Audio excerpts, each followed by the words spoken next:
Welcome back to another Bellator fight prediction video. In this video, I'll be predicting some of the key fights for Bellator 232, MacDonald versus Lima 2. So without further ado, let's get to our first fight on the card that I'll be predicting. And so we'll start off in the co-main event. So in the co-main event, we have in the welterweight division, Paul Daley versus Sadawad. So at first, Paul Daley was supposed to fight Sabah Hamasi, but I think Hamasi got injured or had to be pulled out. So now Sadawad is stepping in. And this is a huge step up in competition because, yes, Hamasi's not a bad fighter and all this and stuff and all that, but he's not a great fighter either. And Sadawad's not really a great fighter either. I say Hamasi probably falls into just about average. No insult to him, but it's the truth. He's falling into about average, and Sadawad is good. He's beating some good names. He's been in there with some good guys, but he himself is not really great. And Paul Daley is probably just what you can call Paul Daley necessarily great either. He's a solid fighter, and he's definitely probably somebody that you could say has been in there and beat some good people, been competitive with some good people, and ranked among good people, but neither of them are really great. I don't know, but that gets too far off the point. But how I see this fight is, you got two guys that with a lot of power, and they're going to swing it. And they're going to try to land that big shot and put each other's lights out. So it's one of those fights that's fan-friendly, or supposedly on paper supposed to be fan-friendly. When I look at both these two people, matter of fact, let me kind of go to their recent history. Sadawad is riding a 3-fight losing streak, and I think Paul Daley is riding a 1-fight win streak. Sadawad lost to Gertz. Brandon Gertz lost to Ben Henderson and Goiti Yamauchi. Ben Henderson and Gertz decision him. I think the Gertz decision was kind of close, whereas the Ben Henderson fight was a dominant grappling fest. And in the Goiti Yamauchi fight, I think he got submitted in the second round. So he's riding a 3-fight losing streak. And you can at least say that two of those thirds were fights that he got grappled.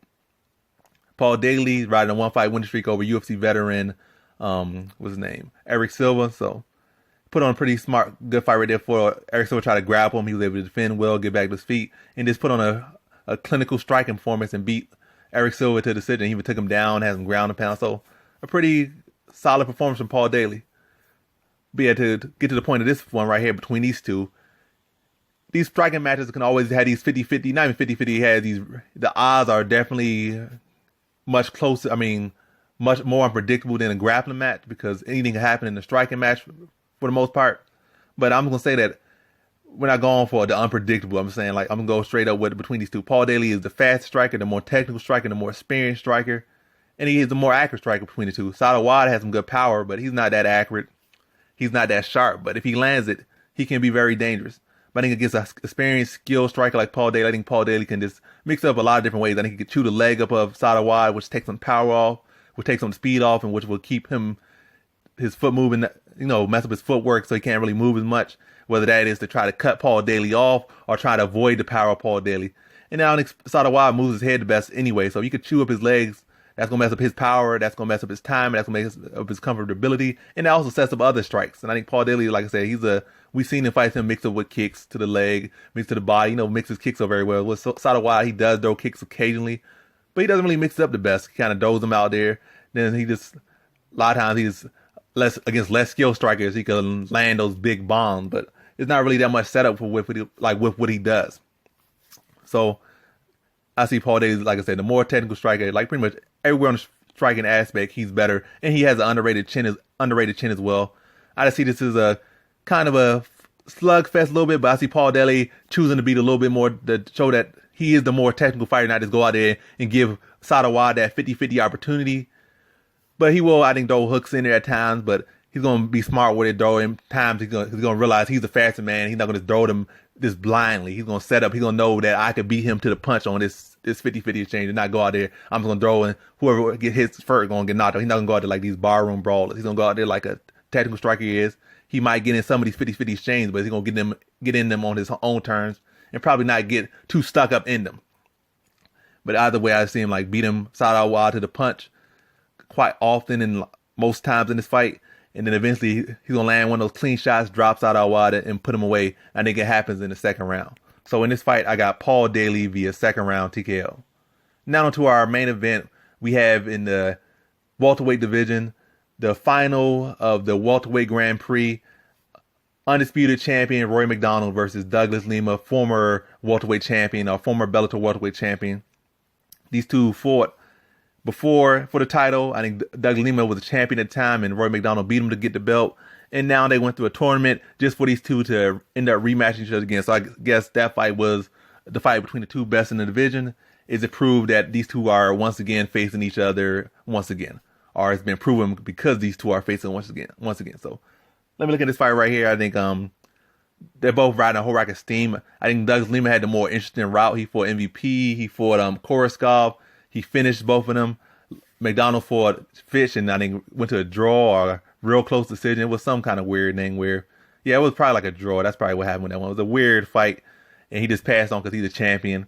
And then he fought Neiman Gracie, who was is and was a very solid prospect, lots of talent. And he put on a good performance against Neiman Gracie. He might write it off and say, oh, he didn't look his best in that fight. But Neiman Gracie is very underrated, and he went in with a deadly grappler, was in his realm a lot of times, and was able to come out the victor even in positions that's like not really his best, or was supposed to be Neiman Gracie's strong suit. So he showed some good stuff in that fight. But yeah, between these two, how I see this fight, Lima is very sharp. He's very accurate. He's very long. He definitely has a history of chewing that leg of MacDonald in that first fight. He has power. I think he's hungry as ever, as sharp as ever. A lot of people leaning towards him. And I guess they say Lima's going to prove this, or MacDonald's brain is not in the right place, or his mind, his soul is not in the right place. But I think in this fight, this is not a fight where Rory MacDonald's going to have that complacent issue, because it's a fight where he's fighting a guy who's literally going to be trying, almost damn near come as close as you possibly could kill somebody inside the cage without killing them. He's going to try to knock your head off, rip you to your body, rip you to your leg. It's not a fight where you can come in there and not be mentally there. Rory MacDonald, whether he's having some religious issues or not, he's going to come into this fight hungry. I mean, at least going to come into this fight trained to be prepared for this type of war. He's not coming there like he's going against Fitch, where he think, oh, I should be able to easily beat Fitch. All he can do is wrestle. Or I could fight a grappler who's all he's going to do is try to grapple me. He's going in there with a guy that can submit him. He's going with a guy that can knock him out.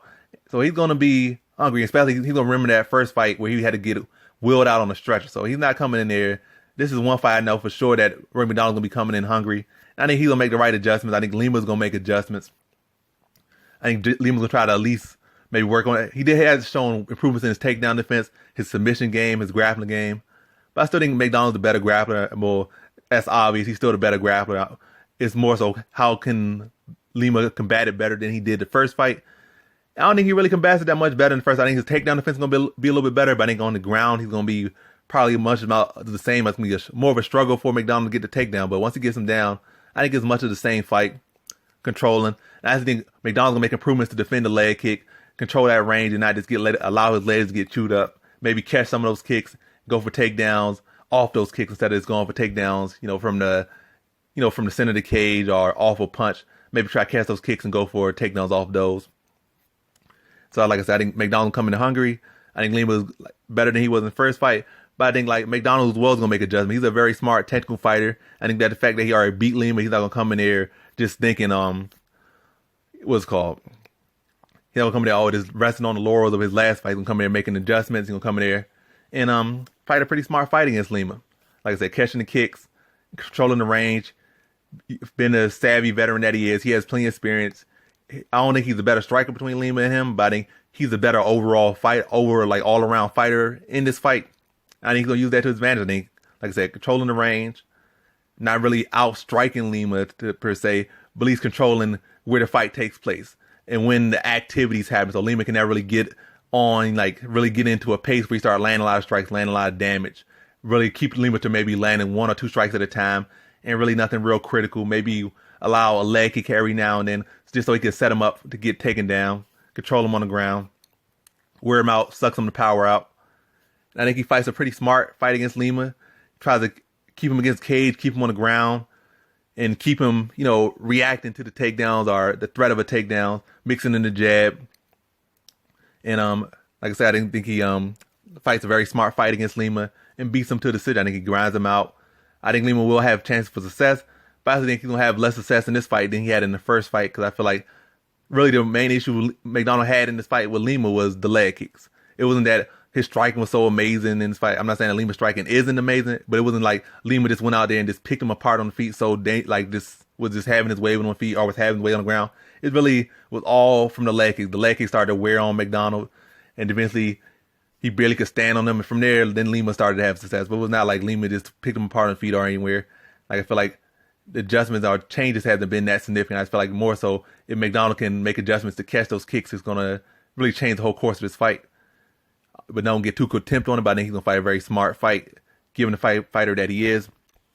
And I think, like I said, I think he reacts to those kicks better in this fight and uses them as his advantage, especially with Lima probably looking for that in this fight. He might try to play a little bit of trickery to that, like where MacDonald's going to be making adjustments to prepare for those kicks, and then he could probably come up top.